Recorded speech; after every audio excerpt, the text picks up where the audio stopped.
Hi everybody, it's Stan. Another video today. This one's going to be on adrenal fatigue.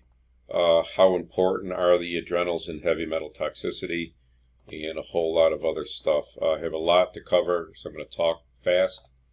I want to jump through this disclosure stuff. You can stop the video, read all these things. Um, Again, I'm not a doctor. I'm just somebody that was mercury toxic, had about 11 metals in me. Removed my amalgams, went through the dump, reversed actually reversed all my symptoms. Pretty amazing, including so-called diseases, and continue to try to be healthy and try to point people in the best direction, because it's not easy to unravel this mess. And you'll see when you look at these symptoms how it can get very tricky and difficult. The stuff in yellow I have on every video. Again, pause the video and read it. These are key things to look into before you do anything else. If anybody approaches me, I always go to these basics first so you're not overlooking things.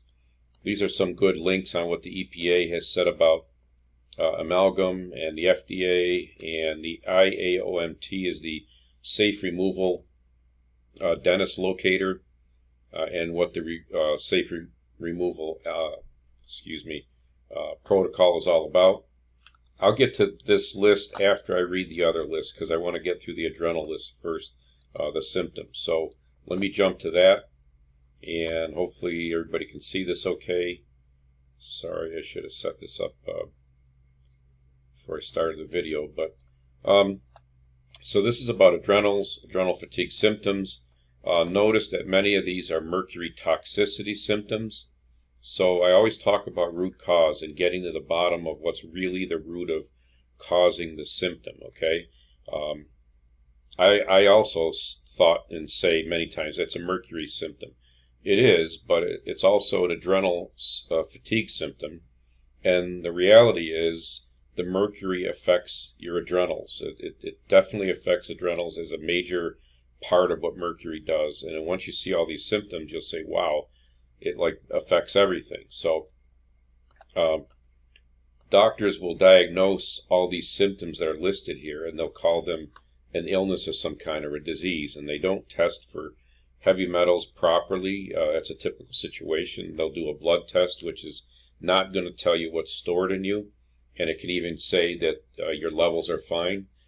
As far as levels go, there is no safe level, so all my levels were low, and I was very messed up. So don't get sidetracked by thinking, oh, my heavy metal blood test said I had low levels, so my doctor said I'm fine. That could be totally inaccurate.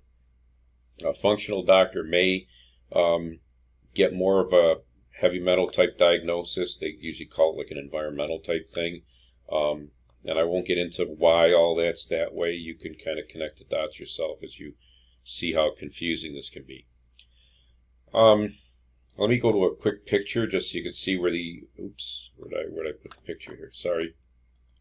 Okay, so here's your adrenal gland that sits right on top of your kidney. Here's the other adrenal gland, sits right on top of the kidney. It's literally sitting right on the kidney. So mercury tends to settle in your kidneys. So imagine, what might happen to mercury passing through kidneys with adrenal glands sitting right there. I don't see how that could be a good thing. All right. So again, back to the symptoms. What do the adrenals do? They produce these very important hormones. Okay, I'm not going to read them all. You can read them yourselves. I'm already up to 4 minutes, so I'm going to have to talk quickly here. Adrenals help to produce energy and guard against fatigue. Okay, adrenal fatigue is a huge symptom of mercury. It counters the effects of mental or physical stress. A lot of us, when we're doing things and we're mercury toxic, we run out of energy quick. We crash our adrenals. It's a huge thing. You overdo it, and you don't even know when that overdue part's going to happen. I did a little bit more today than normal, or I was out in the sun and I sweated a little bit too much, and now your whole body's out of whack trying to adjust because your adrenals just can't fix that situation. A normal person, not toxic, would have no trouble with any of this stuff, wouldn't even feel a thing. Most of us try to exercise when we're mercury toxic, and we just don't get the results like other people do. They talk about getting a high off of it, and all of us feel like we're about dead when we're done trying to exercise, if you even can. And you got to be very careful doing any physical activity because we don't sweat. We don't control body temperature well sometimes. Another key thing is all of this affects us differently based on how much mercury is in us or how many other metals are in us, what our balance of how well we can fight the mercury toxicity, our age, all that kind of stuff factors in. Nobody has all the exact same symptoms in the exact same way, but one general symptom is definitely adrenal fatigue and adrenal issues. Regulates metabolism of carbohydrates, which is blood sugar. So think about all the diabetic people out there, or the type 2 diabetic. I was diabetic by definition, and I am not now after I detoxed. So go figure that one out. Help to maintain proper electrolyte mineral balance. Mineral derangement is a symptom of mercury. A hair test can show it. Once your minerals are out of balance, everything's out of balance, and your body has a hard time just trying to function because it gets confused with what it's trying to do. Regulates immune response, improve resistance to infection, allergies, reduces inflammation. A huge symptom of mercury is inflammation. All your cells are inflamed. Well, that's really from your adrenals if you look at it in the right direction. Distribution of muscle, help produce restful and restorative sleep. Many of us can't sleep. It's adrenals, okay? Or I should say can be adrenals. It's other things are involved too, but mercury just really affects every organ in your body one way or the other to some degree. Governs digestion, stomach acid production, and elimination. Many of us have digestive and gut issues. Okay, many people nowadays have gut issues, and I always say go back to toxicity. Symptoms from possibly overtaxed adrenals is fatigue, chronic fatigue, hair problems, loss on outer parts of legs, patchy hair on scalp, premature graying. Geez, I had that. Eyebrows. A weird one is the ends of your eyebrows, the outer parts on the right or left. You start losing hair on the outer fringes of your eyebrows. I had that, and now I have the hair back. Okay, interesting, weird things that happen, and it's kind of a proof to me that as I detoxed, it for sure was from mercury. Headaches, particularly migraines. I had ocular migraines. A band around the head feeling is a mercury type of migraine. It affects your heart, circulatory problems, dizziness, lightheadedness when standing up. I would get that all the time when I was toxic. Just sitting, I would get that floating, like I'm going to pass out feeling. My cholesterol was affected many ways, and sometimes I test good cholesterol, sometimes bad. How could it be bouncing all over the board? Well, the reality was it was from the mercury or the adrenals trying to keep my body in some balance, and it wasn't able to. Heart palpitations, skip beats. I had an abnormal EKG. Now it's normal again. That's interesting how that happened. High or low blood pressure. I had both, mostly high. Now my blood pressure is very good. I'm actually, I would say, overweight, and my blood pressure had come back in alignment. So, the system would blame my blood pressure on being overweight, which is probably partly true, but I'm still overweight, and I have okay blood pressure. All I can say is I detoxed. Rapid pounding upon exertion or just sitting of your heart, okay? I would get that pounding feeling all the time. It would drive me crazy.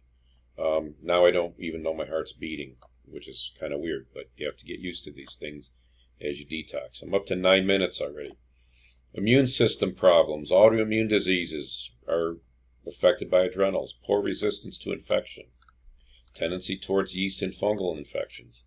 Libido problems. Mental and emotion. Notice how this is physical, mental, and emotional symptoms.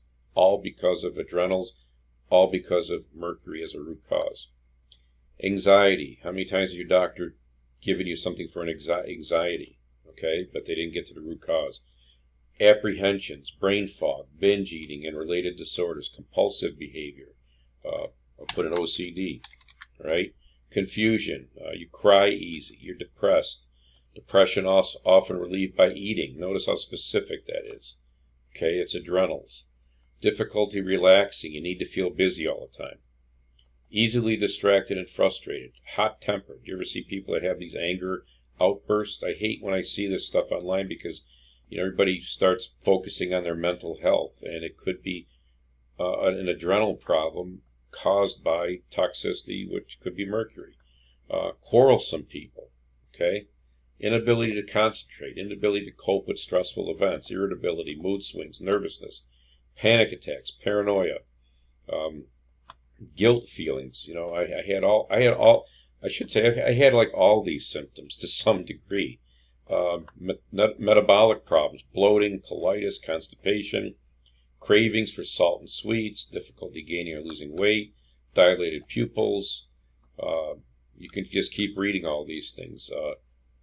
Problems with your bowels and stools, heartburn, hypoglycemia. I was hypoglycemic and then I was diabetic.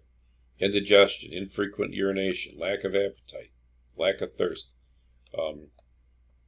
Scanty perspiration. Another one is, I don't know if it's in here somewhere, but excessive perspiration or wetness of hands and feet, water retention. And then here's other problems. Abdominal pain, arthritis, chronic pain in the back, neck, shoulders, upper back, mid to lower back. Here they say mislabel as kidney pain, but for me it also was kidney pain because my kidneys got better from detoxing and the pain went away. Clumsiness, a lot of people have MS symptoms. Cramps, fibromyalgia, difficulty building muscle, joint pain. Sciatica is a mercury symptom. I don't have sciatica anymore. TMJ, also related to mercury. Weaknesses, PMS, receding gums, respiratory issues, allergy, asthma, sinus, sensitivity to alcohol, cigarette smoke, exhaust fumes, sensitive to noise, temperature changes. You can see all these skin problems. Skin is a detox organ, so if your liver is compromised, the body will say, hey, skin, help me out here. Also, coughing is a detox. So kind of sort of might go in that order. Liver first, skin, then cough. Sleep problems, clenching, grinding teeth, insomnia, falling asleep sitting up, narcolepsy, restless leg syndrome, sleep apnea, and then tremors. By the way, I do have sleep apnea. And again, I had almost every symptom here to some extent over many years while I was toxic. Tremors, these are really horrible feelings inside where you just feel trembly inside, like something rumbling around, and I don't know, just a horrible feeling. Restless leg syndrome, they call one thing where your leg gets this trembly feeling. So that's real quick all the symptoms. I don't know, hopefully I have time to read the rest of these things. We looked at the list. My biggest takeaway is notice how many symptoms are from adrenals, and did your doctor ever test your adrenals?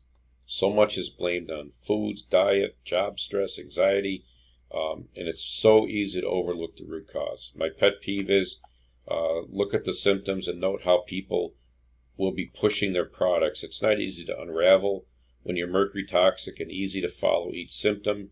You take a supplement for the symptom, you don't get any relief. Why? Because that wasn't the root cause. Okay? I already talked about the location with the kidneys, and you see young people with kidney cancer, and then you think, were they vaccinated? Did they get flu shots? They probably had mercury in them, and it just can lead to this bad stuff. I personally had up to stage 4 chronic kidney disease. It all reversed it after I detoxed. I am running out of time here, so I'm going to put this here. You can read through this. Maybe I'll do a part 2. Yeah, I'm going to have to do a part 2 because I don't want to just bump through this. So I'm going to stop for right now, and I'll do a part 2. Sorry about how quickly I'm talking, but just trying to get a lot of information here. All right, talk to you in a